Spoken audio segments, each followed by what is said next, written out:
بسم الله الرحمن الرحيم. يا أيها الناس اتقوا ربكم الذي خلقكم من نفس واحدة وخلق منها زوجها وبث منهما رجالا كثيرا ونساء واتقوا الله الذي تساءلون به والأرحام إن الله كان عليكم رقيبا. وآتوا اليتامى أموالهم ولا تتبدلوا الخبيث بالطيب ولا تأكلوا أموالهم إلى أموالكم إنه كان حوبا كبيرا. وإن خفتم ألا تقسطوا في اليتامى فانكحوا ما طاب لكم من النساء مثنى وثلاث ورباع. فإن خفتم ألا تعدلوا فواحدة أو ما ملكت أيمانكم ذلك أدنى ألا تعولوا. وآتوا النساء صدقاتهن نحلة فإن طبن لكم عن شيء منه نفسا فكلوه هنيئا مريئا. ولا تؤتوا السفهاء أموالكم التي جعل الله لكم قياما وارزقوهم فيها واكسوهم وقولوا لهم قولا معروفا. وابتلوا اليتامى حتى إذا بلغوا النكاح فإن آنستم منهم رشدا فادفعوا إليهم أموالهم ولا تأكلوها إسرافا وبدارا أن يكبروا. ومن كان غنيا فليستعفف ومن كان فقيرا فليأكل بالمعروف. فإذا دفعتم إليهم أموالهم فأشهدوا عليهم وكفى بالله حسيبا. للرجال نصيب مما ترك الوالدان والأقربون وللنساء نصيب مما ترك الوالدان والأقربون مما قل منه أو كثر نصيبا مفروضا. وإذا حضر القسمة أولو القربى واليتامى والمساكين فارزقوهم منه وقولوا لهم قولا معروفا. وليخشى الذين لو تركوا من خلفهم ذرية ضعافا خافوا عليهم فليتقوا الله وليقولوا قولا سديدا. إن الذين يأكلون أموال اليتامى ظلما إنما يأكلون في بطونهم نارا وسيصلون سعيرا. يوصيكم الله في أولادكم للذكر مثل حظ الأنثيين فإن كن نساء فوق 2 فلهن ثلثا ما ترك وإن كانت واحدة فلها النصف ولأبويه لكل واحد منهما السدس مما ترك إن كان له ولد. فإن لم يكن له ولد وورثه أبواه فلأمه الثلث فإن كان له إخوة فلأمه السدس من بعد وصية يوصي بها أو دين. آباؤكم وأبناؤكم بعضكم لا تدرون أيهم أقرب لكم نفعا فريضة من الله إن الله كان عليما حكيما. ولكم نصف ما ترك أزواجكم إن لم يكن لهن ولد فإن كان لهن ولد فلكم الربع مما تركن من بعد وصية يوصين بها أو دين ولهن الربع مما تركتم إن لم يكن لكم ولد فإن كان لكم ولد فلهن الثمن مما تركتم من بعد وصية توصون بها أو دين وإن كان رجل يورث كلالة أم امرأة وله أخ أو أخت فلكل واحد منهما السدس فإن كانوا أكثر من ذلك فهم شركاء في الثلث من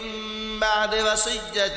يوصى بها أو دين غير مضار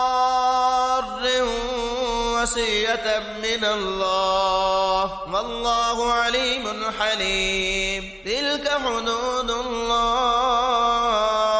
ومن يطع الله ورسوله يدخله جنات تجري من تحتها الأنهار خالدين فيها وذلك الفوز العظيم. ومن يعص الله ورسوله ويتعد حدوده يدخله نارا خالدا فيها وله عذاب مهين. واللاتي يأتين الفاحشة من نسائكم فاستشهدوا عليهن 4 منكم فإن شهدوا فأمسكوهن في البيوت حتى يتوفاهن الموت أو يجعل الله لهن سبيلا. واللذان يأتيانها منكم فآذوهما فإن تابا وأصلحا فأعرضوا عنهما إن الله كان توابا رحيما. إنما التوبة على الله للذين يعملون السوء بجهالة ثم يتوبون من قريب فأولئك يتوب الله عليهم وكان الله عليما حكيما. وليست التوبة للذين يعملون السيئات حتى إذا حضر أحدهم الموت قال إني تبت الآن ولا الذين يموتون وهم كفار أولئك أعتدنا لهم عذابا أليما.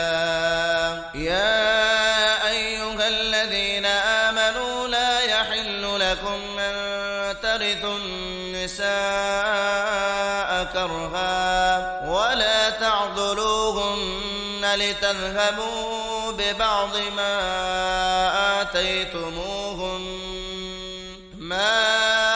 آتيتموهن إلا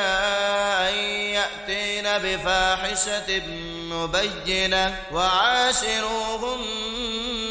بالمعروف فإن كرهتموهن فعسى أن تكرهوا شيئا ويجعل الله فيه خيرا كثيرا. وإن أردتم استبدال زوج مكان زوج وآتيتم إحداهن قنطارا فلا تأخذوا منه شيئا أتأخذونه بهتانا وإثما مبينا. وكيف تأخذونه وقد أفضى بعضكم إلى بعض وأخذن منكم ميثاقا غليظا. ولا تنكحوا ما نكح آباؤكم من النساء إلا ما قد سلف إنه كان فاحشة ومقتا وساء سبيلا. حرمت عليكم أمهاتكم وبناتكم وأخواتكم عماتكم وخالاتكم وبنات الأخ وبنات الأخت وأمهاتكم اللاتي أرضعنكم وأخواتكم من الرضاعة وأمهات نسائكم وربائبكم اللاتي في حجوركم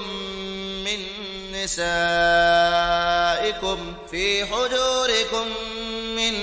نسائكم اللاتي دخلتم بهن فإن لم تكونوا دخلتم بهن فلا جناح عليكم. وحلائل أبنائكم الذين من أصلابكم وأن تجمعوا بين الأختين إلا ما قد سلف إن الله كان غفورا رحيما. والمحصنات من النساء إلا ما ملكت أيمانكم كتاب الله عليكم. وأحل لكم ما وراء ذلكم أن تبتغوا بأموالكم محصنين غير مسافحين. فما استمتعتم به منهن فآتوهن أجورهن فريضة. ولا جناح عليكم فيما تراضيتم به من بعد الفريضة إن الله كان عليما حكيما. ومن لم يستطع منكم طولا أن ينكح المحصنات المؤمنات فمما ملكت أيمانكم من فتياتكم المؤمنات والله أعلم بإيمانكم بعضكم من بعض. فانكحوهن بإذن أهلهن وآتوهن أجورهن بالمعروف محصنات غير مسافحات ولا متخذات أخدان. فإذا أحصن فإن أتين بفاحشة فعليهن نصف ما على المحصنات من العذاب ذلك لمن خشي العنة منكم وأن تصبروا خير لكم والله غفور رحيم. يريد الله ليبين لكم ويهديكم سنن الذين من قبلكم ويتوب عليكم والله عليم حكيم. والله يريد أن يتوب عليكم بكم ويريد الذين يتبعون الشهوات أن تميلوا ميلا عظيما يريد الله أن يخفف عنكم وخلق الإنسان ضعيفا يا أيها الذين آمنوا لا تأكلوا أموالكم بينكم بالباطل إلا أن تكون تجارة عن تراض منكم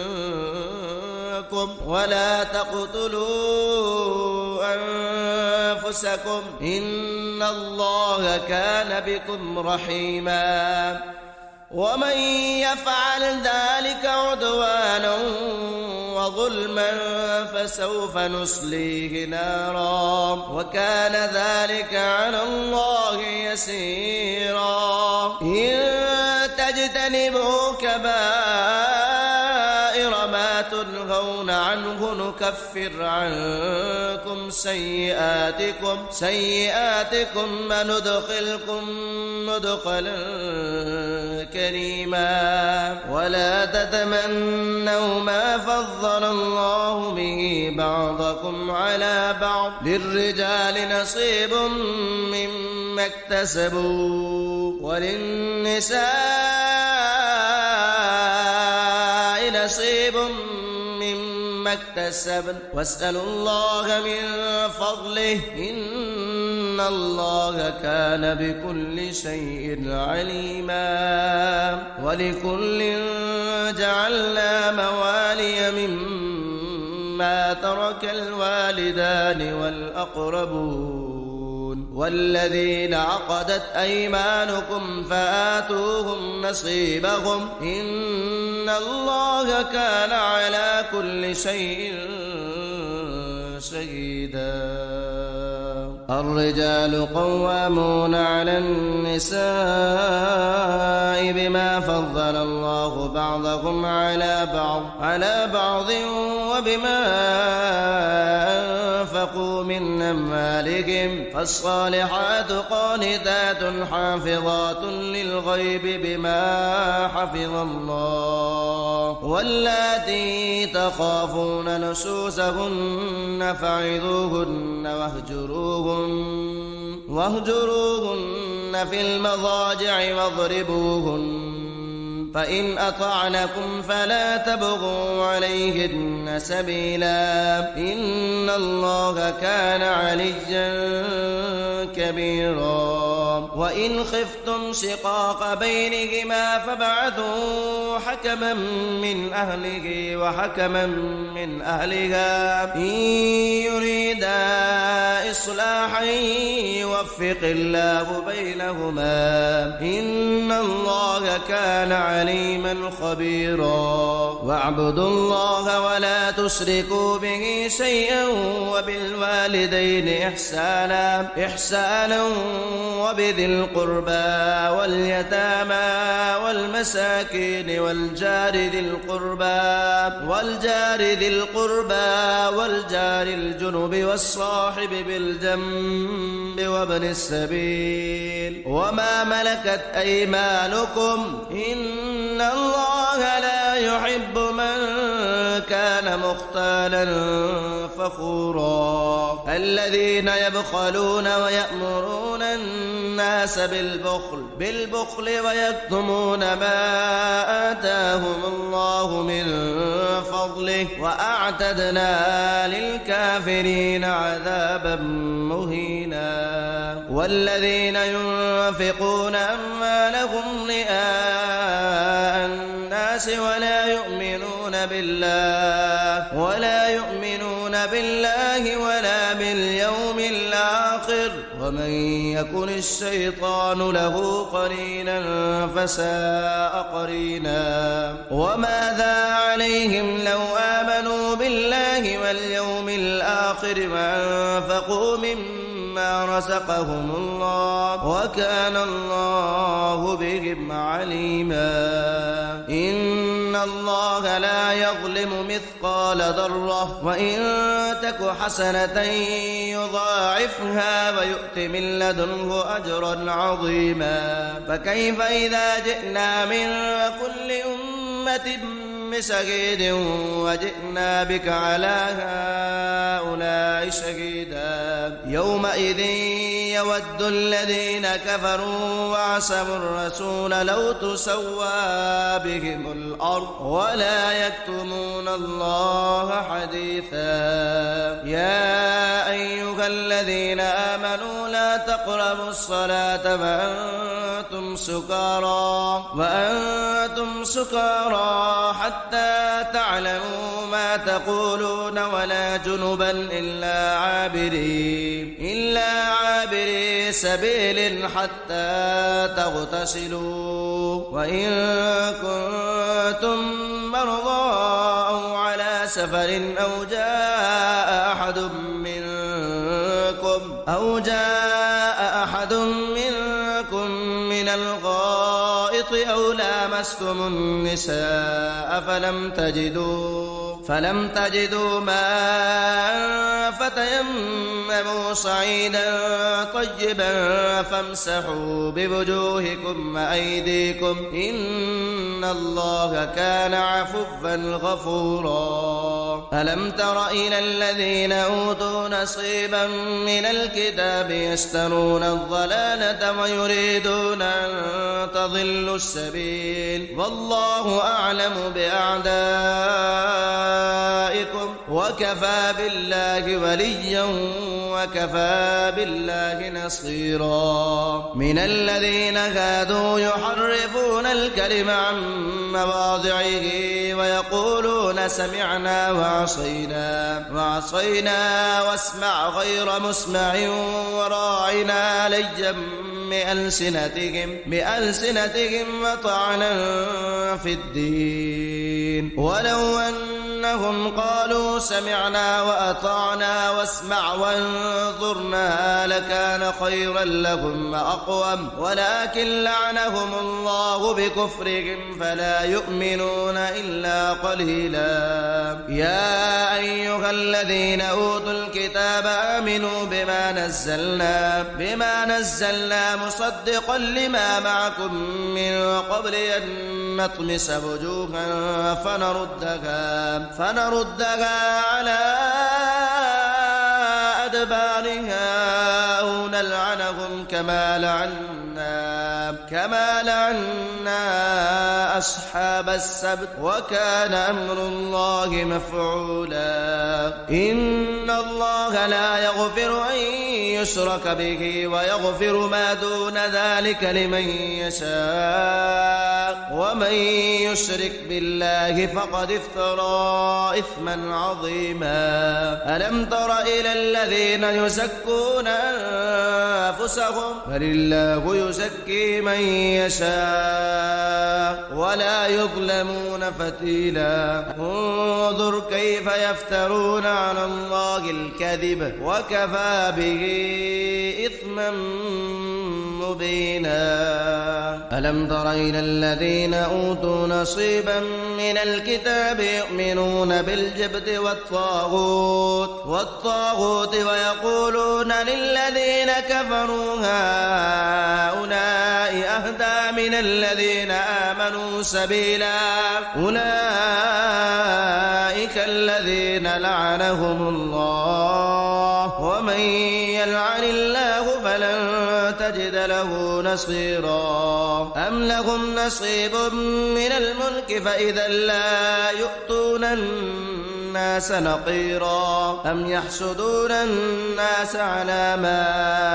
آتاهم الله من فضله فقد آتينا آل إبراهيم الكتاب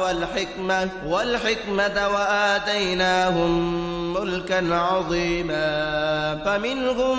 من آمن به ومنهم من صد عنه وكفى بجهنم سعيرا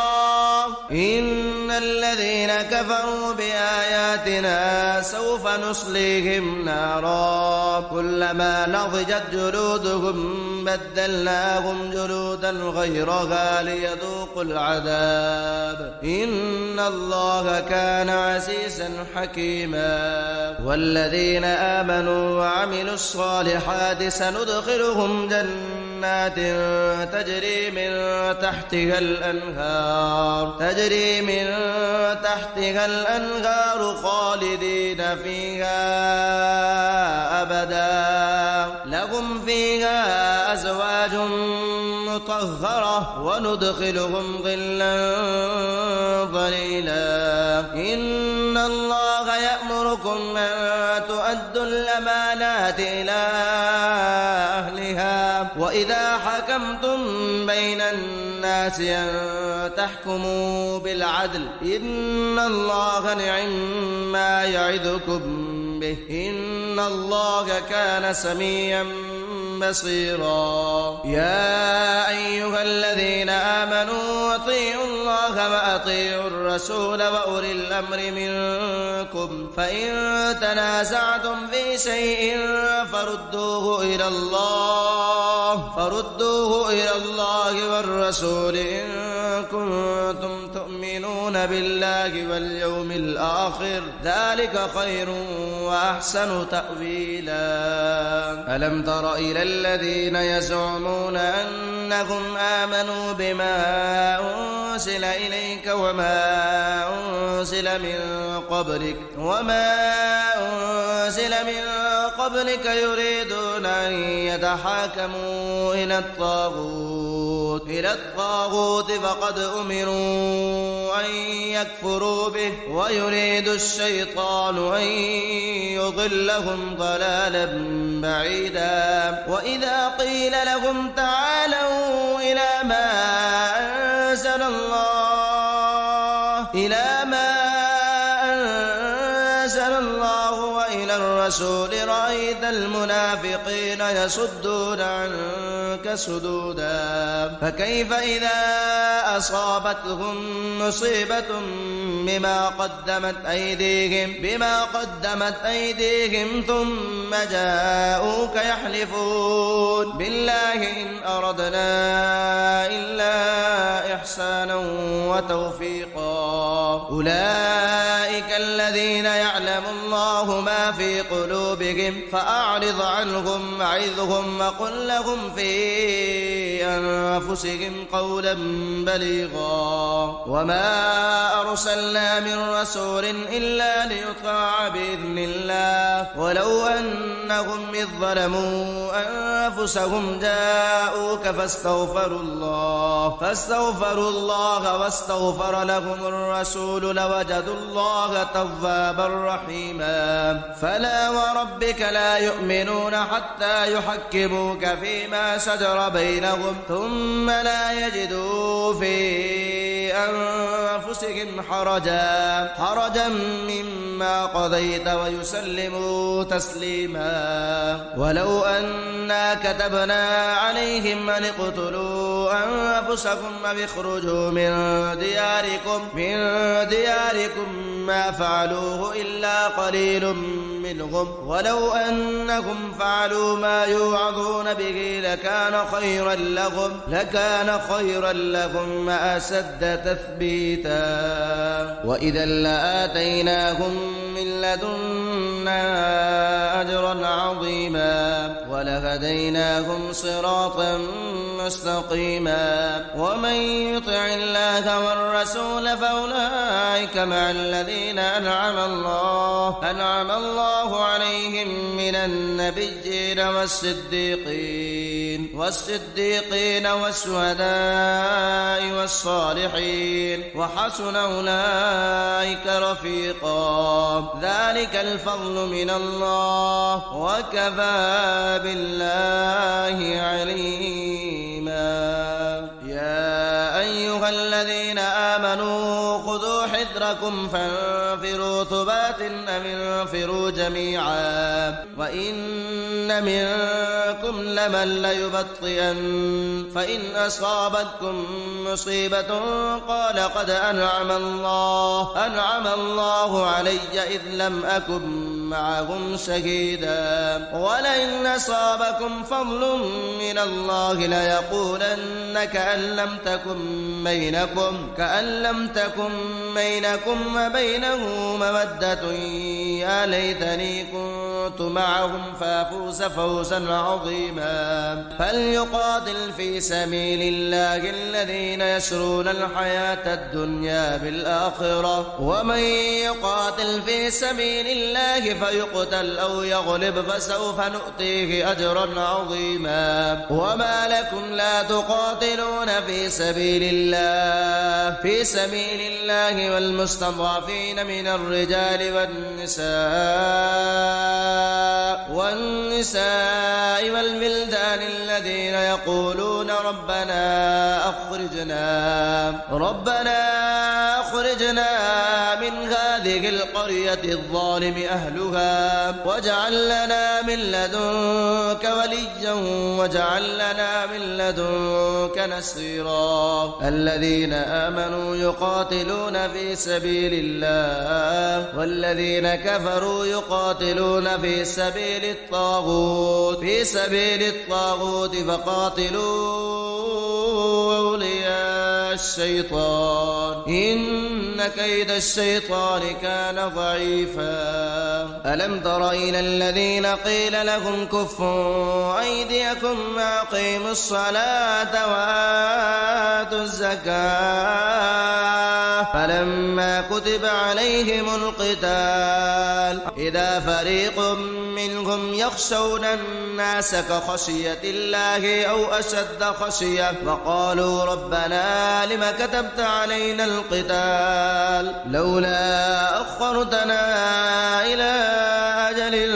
قريب قل متاع الدنيا قليل والآخرة خير لمن اتقى ولا تظلمون فتيلا أينما تكونوا يدرككم الموت ولو كنتم في بروج مشيدة وإن تصبكم حسنة يقولوا هذه من عند الله وإن تصبكم سيئة يقولوا هذه من عندك قل كل من عند الله فما لهؤلاء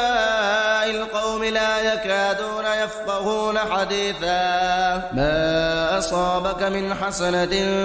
فمن الله وما أصابك من سيئة فمن نفسك وأرسلناك للناس رسولا وكفى بالله شهيدا من يطع الرسول فقد أطاع الله ومن تولى فما أرسلناك عليهم حفيظا ويقولون طاعة فإذا برزوا من عندك بيد طائفة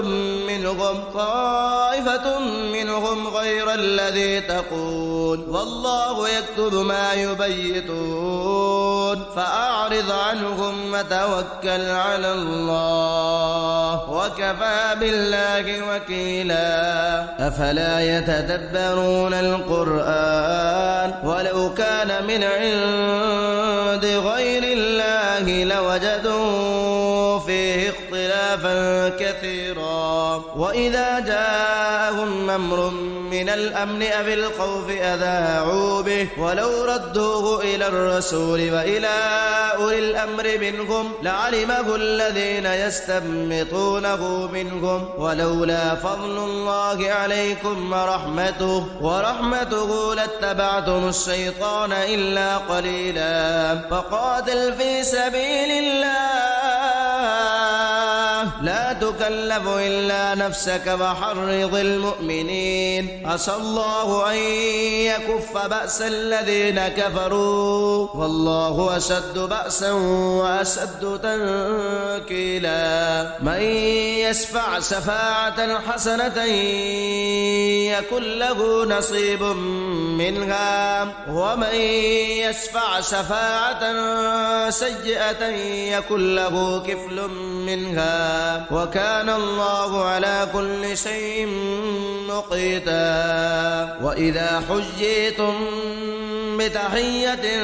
فحيوا بأحسن منها أو ردوها إن الله كان على كل شيء حسيبا الله لا إله إلا هو ليجمعنكم إلى يوم القيامة لا ريب فيه ومن أصدق من الله حديثا فما لكم في المنافقين فئتين والله أركسهم بما كسبوا أتريدون أن تهدوا من أضل الله ومن يضلل الله فلن تجد له سبيلا ودوا لو تكفرون كما كفروا فتكونون سواء فلا تتخذوا منهم أولياء حتى يهاجروا في سبيل الله فإن تولوا فخذوهم واقتلوهم حيث وجدتموهم ولا تتخذوا منهم وليا ولا نصيرا إلا الذين يصلون إلى قوم بينكم وبينهم ميثاق أو جاءوكم حصرت صدورهم أن يقاتلوكم أو يقاتلوا قومهم ولو شاء الله لسلطهم عليكم فلقاتلوكم فإن اعتزلوكم فلم يقاتلوكم وألقوا إليكم السلم فما جعل الله لكم عليهم سبيلا ستجدون آخرين يريدون أن يأمنوكم ويأمنوا قومهم كلما ردوا إلى الفتنة أركسوا فيها فإن لم يعتزلوكم ويلقوا إليكم السلم ويكفوا أيديهم فخذوهم وقتلوهم حيث ثقفتموهم وأولئكم جعلنا لكم عليهم سلطانا مبينا وما كان لمؤمن أن يقتل مؤمنا إلا خطأ ومن قتل مؤمنا خطأ فتحرير رقبة مؤمنة ودية مسلمة إلى أهله إلا أن يصدقوا فإن كان من قوم عدو لكم وهو مؤمن فتحرير رقبة مؤمنة وإن كان من قوم بينكم وبينهم ميثاق فدية مسلمة إلى أهله وتحرير رقبة مؤمنة فمن لم يجد فصيام شهرين متتابعين توبة من الله وكان الله عليما حكيما ومن يقتل مؤمنا متعمدا فجزاؤه جهنم خالدا فيها فغضب الله عليه ولعنه أعد له عذابا عظيما يا أيها الذين آمنوا إذا ضربتم في سبيل الله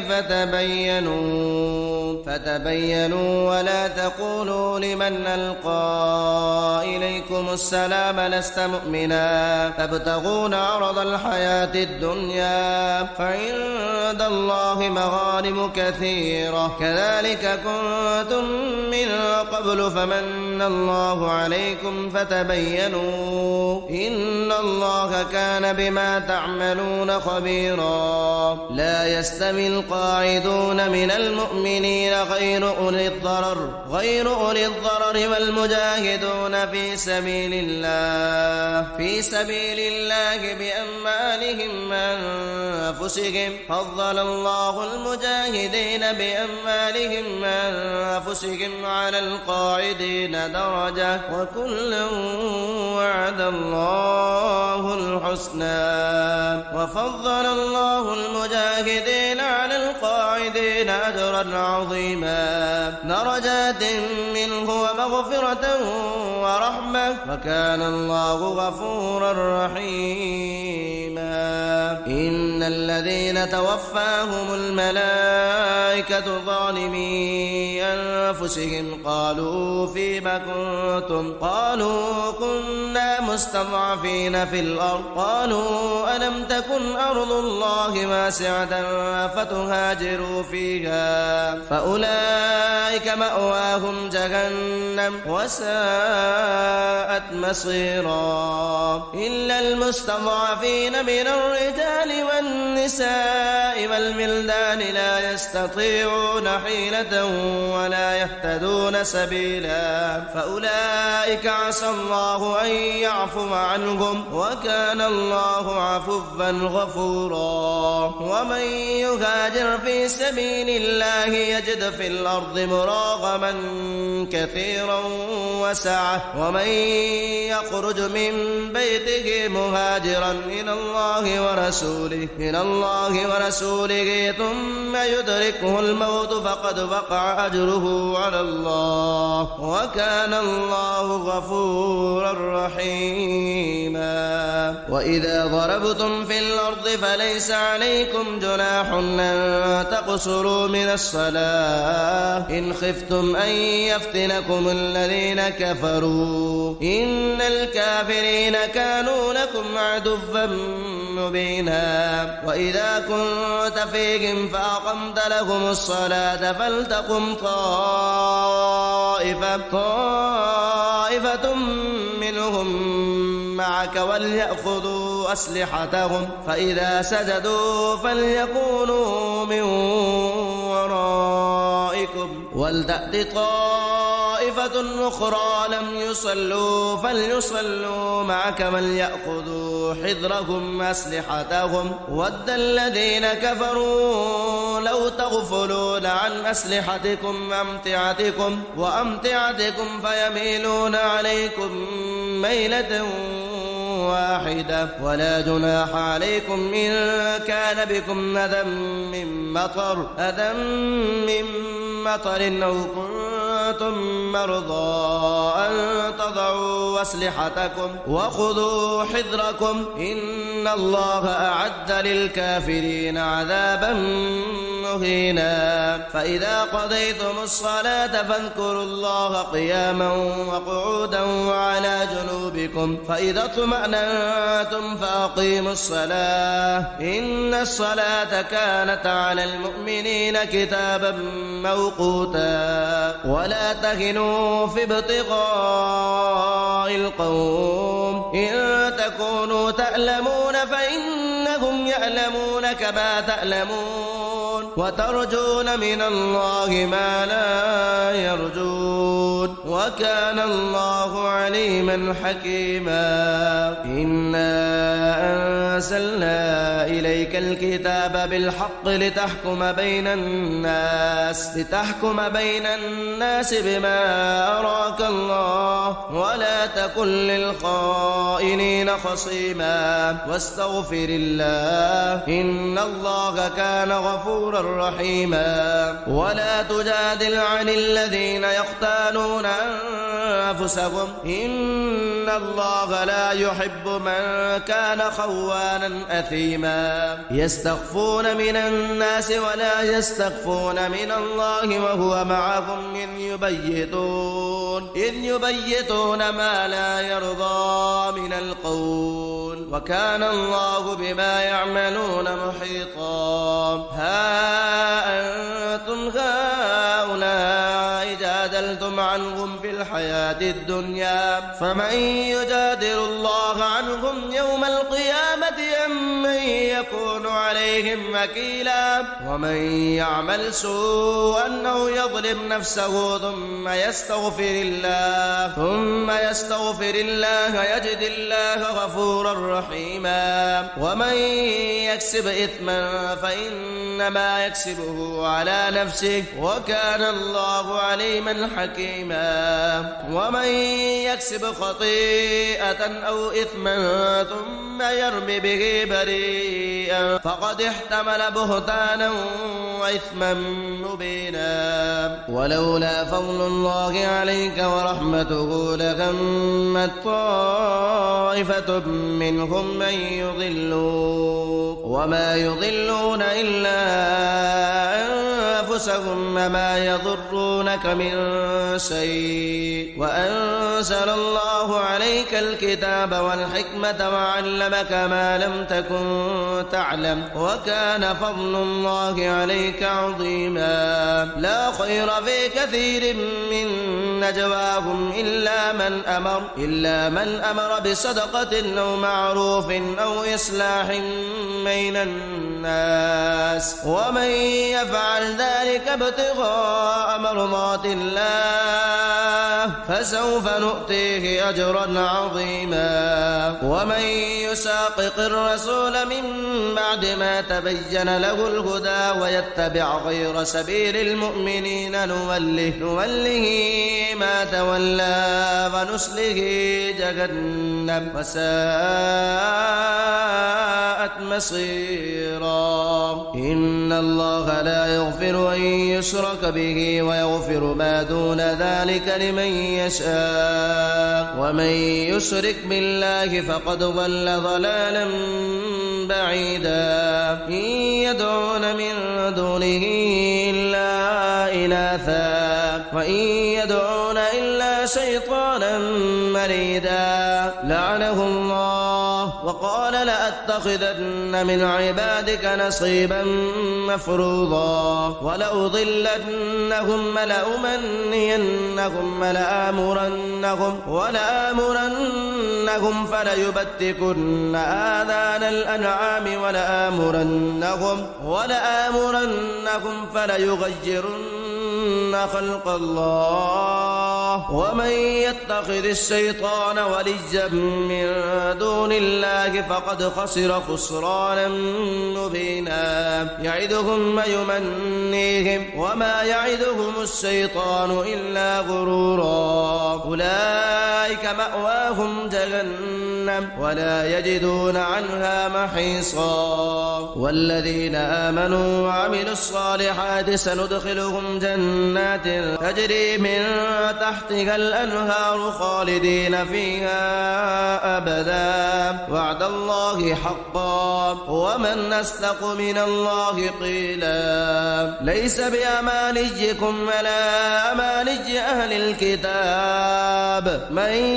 يعمل سوءا يجز به ولا يجد له من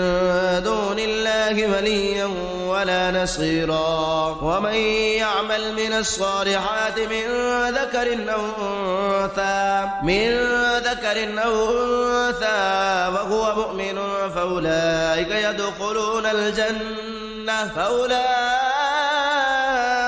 يدخلون الجنة ولا يظلمون نقيرا. ومن أحسن دينا ممن أسلم وجهه لله وهو محسن واتبع ملة إبراهيم حنيفا واتخذ الله إبراهيم خليلا. ولله ما في السماوات وما في الأرض وكان الله بكل شيء محيطا. ويستفتونك في النساء قل الله يفتيكم فيهن وما يتلى عليكم في الكتاب في يتامى النساء اللاتي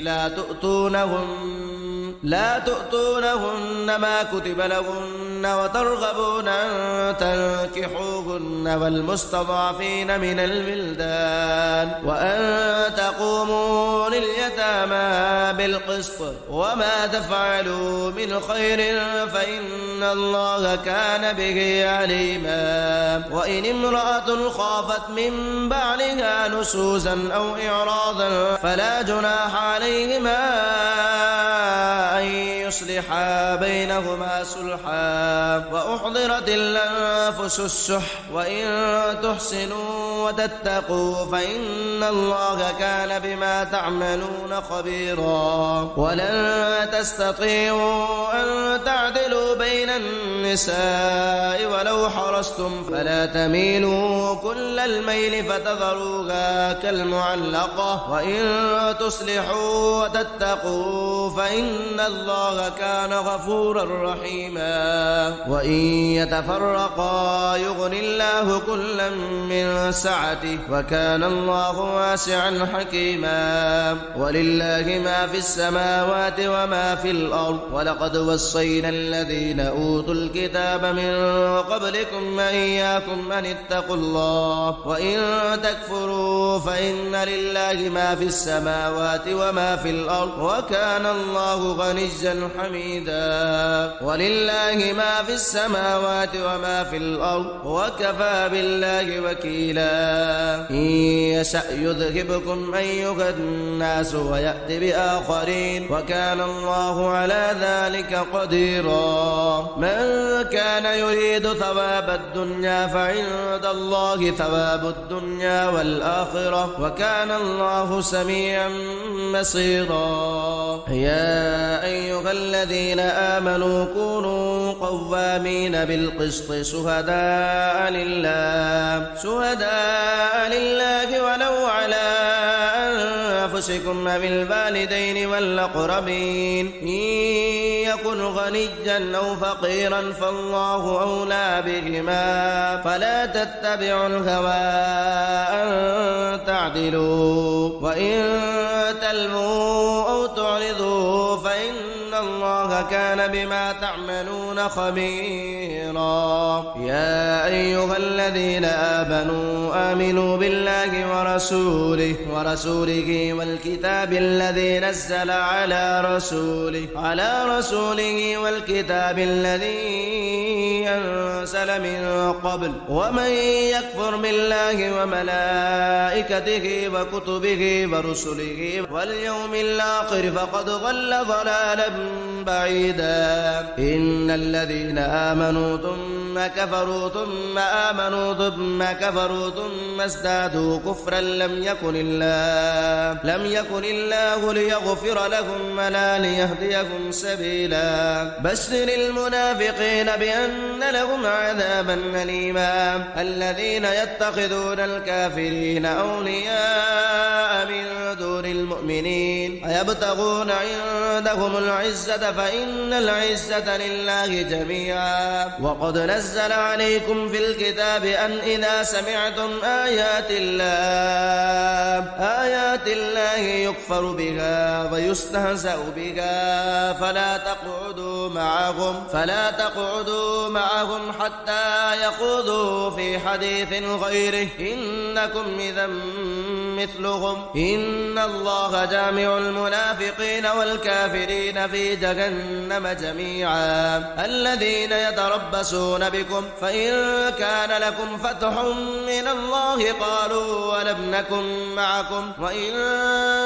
كان للكافرين نصيب قالوا ألم نستحفظ عليكم ونمنعكم من المؤمنين فالله يحكم بينكم يوم القيامة ولن يجعل الله للكافرين على المؤمنين سبيلا إن المنافقين يخادعون الله وهو خادعهم وإذا قاموا إلى الصلاة قاموا كسالى يراءون الناس ولا يذكرون الله إلا قليلا مذبذبين بين ذلك لا إله هؤلاء ولا إله هؤلاء ومن يضلل الله فلن تجد له سبيلا يا أيها الذين آمنوا لا تتخذوا الكافرين أولياء من دون المؤمنين أتريدون أن تجعلوا لله عليكم سلطانا مبينا إن المنافقين في الدرك الأسفل من النار ولن تجد لهم نصيرا إلا الذين تابوا وأصلحوا واعتصموا بالله وأخلصوا دينهم لله فأولئك مع المؤمنين وسوف يؤتي الله المؤمنين أجرا عظيما ما يفعل الله بعذابكم إن شكرتم آمنتم وكان الله شاكرا عليما لا يحب الله الجهر بالسوء من القول إلا من ظلم وكان الله سميعا عليما إن تبدوا خيرا أو تخفوه أو تعفوا عن سوء فإن الله كان عفوا قديرا إن الذين يكفرون بالله ورسله ويريدون أن يفرقوا بين الله ورسله ويقولون نؤمن ببعض ونكفر ببعض ويريدون أن يتخذوا بين ذلك سبيلا أولئك هم الكافرون حقا وأعتدنا للكافرين عذابا مهينا والذين آمنوا بالله ورسله ولم يفرقوا بين أحد منهم أولئك سوف يؤتيهم أجورهم وكان الله غفورا رحيما يسألك أهل الكتاب أن تنزل عليهم كتابا من السماء فقد سألوا موسى أكبر من ذلك فقالوا أرنا الله جهرة فأخذتهم الصاعقة بظلمهم ثم اتخذوا العجل من بعد ما جاءتهم البينات فعفونا عن ذلك وآتينا موسى سلطانا مبينا ورفعنا فوقهم الطور بميثاقهم وقلنا لهم ادخلوا الباب سجدا وقلنا لهم لا تعدوا في السبت وأخذنا منهم ميثاقا غليظا فبما نقضهم ميثاقهم وكفرهم بآيات الله وقتلهم الأنبياء بغير حق وقولهم قلوبنا غلف بل طبع الله عليها بكفرهم فلا يؤمنون إلا قليلا وبكفرهم وقولهم على مريم بهتانا عظيما وقولهم إنا قتلنا المسيح عيسى ابن مريم رسول الله وما قتلوه وما صلبوه ولكن شبه لهم وإن الذين اختلفوا فيه لفي شك منه ما لهم به من علم إلا اتباع الظن وما قتلوه يقينا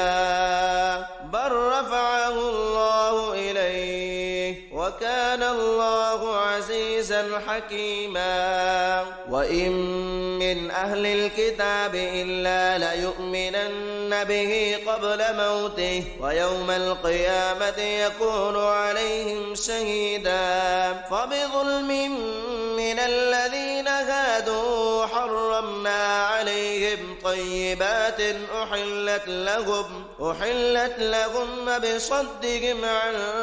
سبيل الله كثيرا وأخذهم الربا وقد نهوا عنه وأكلهم أموال الناس بالباطل وأعتدنا للكافرين منهم عذابا أليما لكن الراسخون في العلم منهم المؤمنون يؤمنون بما أنزل إليك وما أنزل من قبلك والمقيمين الصلاة والمؤتون الزكاة والمؤمنون بالله واليوم الآخر أولئك سنؤتيهم أجرا عظيما إنا أوحينا إليك كما أوحينا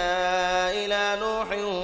والنبيين من بعده وأوحينا إلى إبراهيم وإسماعيل وإسحاق ويعقوب والأسباط وعيسى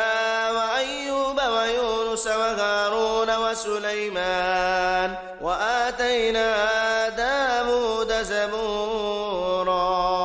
ورسلا قد قصصناهم عليك من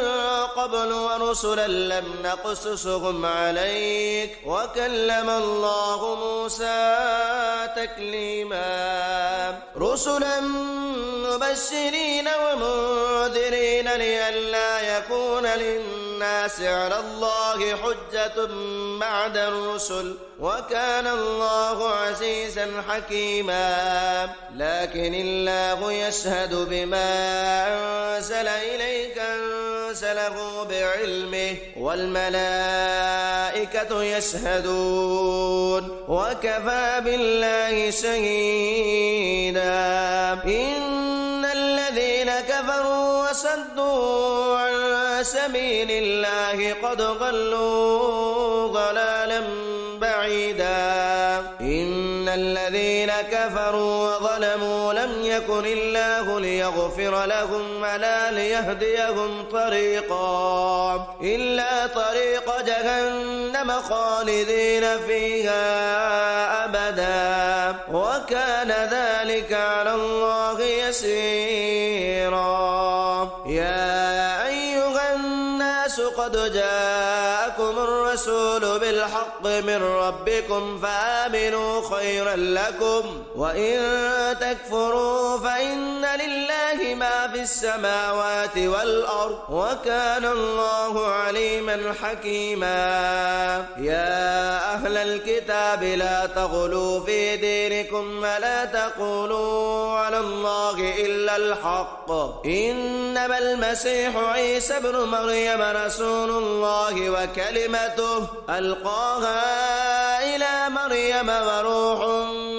منه فآمنوا بالله ورسله ولا تقولوا ثلاثة انتهوا خيرا لكم إنما الله إله واحد سبحانه أن